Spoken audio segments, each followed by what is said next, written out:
Hey everyone, today we are digging into an industry that affects all of us, every single day, agriculture. It's one of the most essential jobs in the world, but it can also be one of the most dangerous. So we're going to break down a key safety standard that helps us understand and manage the risks for the people who grow our food. All right, so let's get right to it. The reality of working in agriculture is that it's just full of serious hazards. I mean, we're talking about everything from falls to transportation accidents to really scary incidents with heavy equipment. And that's not even mentioning the very real and growing danger of heat-related illness. These aren't just things that could happen. They're daily risks for millions of workers out there. And here's a really critical point. When you see a company with consistently high injury and fatality rates, that's usually not just a string of bad luck. It's often a massive red flag pointing to something much deeper, like a weak safety culture or serious problems in how the company is run. And that can be devastating for their reputation. So that brings us to the big question, right? If we want to figure out how serious a company is about protecting its people, how do we actually do that? We need some kind of standard, a way to measure it that gives us the real story. And that's where this first metric comes into play. It's called the total recordable incident rate, or you'll hear it called TIR. Think of it as the industry standard yardstick for tracking work-related injuries and illnesses. It basically gives everyone a common language to talk about safety performance. Now, alongside TIR, there's another, much more serious metric, the fatality rate. This one is laser-focused on the absolute worst outcome, measuring the rate of work-related deaths compared to the hours worked. It's a really stark but absolutely vital indicator of safety. So how do we actually get these numbers? Well, believe it or not, both of these rates are calculated using the very same core formula. It's a simple equation, really. You just need the number of incidents, this special standardizing number, and the total hours people worked. Let's break that down. Okay, it's a pretty straightforward three-step process. First, you just count up the incidents. So that's either the number of recordable injuries for TIR or sadly fatalities for the fatality rate. Step 2, you multiply that number by 200,000. And then finally, you take that result and divide it by the total hours everyone worked. That's it. So you're probably wondering, what's with that big 200,000 number? Where did that come from? Well, this analogy makes it super clear. It's not just some random number. It's designed to standardize everything. It represents the hours that 100 people would work in a full year. This is what lets us compare a giant corporation to a smaller company, apples to apples. It levels the playing field. Okay, let's make this real with a quick example for the TIR. So imagine a company had 40 recordable injuries.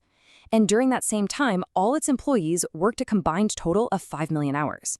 We just plug those two numbers right into our formula. And crunch the numbers, and there you have it. 40 times $200,000 divided by 5 million gives you a TIR of 1.6. Now, that number, 1.6, becomes a super useful benchmark. The company can track it over time to see if they're improving and compare it to others in their industry. Now, let's use that exact same formula for the fatality rate. In this scenario, let's say that same company had 2 tragic fatalities over those 5 million work hours. The math is exactly the same. We just swap in the number of cases, in this instance 2. The result is a fatality rate of 0.08. Now, that number looks tiny, right? But the significance of it is absolutely enormous. It's a cold, hard number that represents the ultimate failure in workplace safety. So we have our neat and tidy numbers, our rates, but here's where we have to pause and ask a really important question. Do these numbers actually tell the whole story?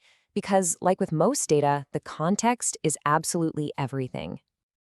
And this brings us to a huge complication in the modern workforce. For direct employees, the people a company hires themselves, the safety reporting is usually pretty clear. But what about all the contract workers or temporary laborers? For them, responsibility for safety can get, well, really murky. Whose safety stats do they even fall under? This is the million-dollar question, isn't it? Who is ultimately responsible for the safety of outsourced workers? Is it the agency that supplied them, or the company where they're actually doing the work? The next time you see a company's TIR, you have to wonder, does it even include all these other workers? It's a huge issue that the numbers alone might be hiding. Now, given all these complexities, you might be thinking, wow, this is a lot of work. So why do companies put so much effort into managing safety? Well, it turns out that getting this right isn't just about avoiding fines. It's about building a fundamentally stronger business. And the benefits are massive. A great safety record helps build a strong brand image, something that customers and investors really care about now. It also boosts morale among the workers, which, guess what, leads to better productivity and less turnover. It even helps the company's relationship with the entire community. It's really a win-win-win. And this quote from the standard itself really just nails it. This isn't just about preventing bad things from happening. It's about actively building positive things, like a great brand and a happy, motivated workforce. Safety stops being a cost and starts becoming a strategic asset. So we'll leave you with this to think about. We've decoded the formula and we know how the numbers work. But the next time you see a safety metric like a TIRR, challenge yourself to ask, what story isn't this number telling me? Who might be missing from this picture? Because that, right there, is where the real understanding truly begins.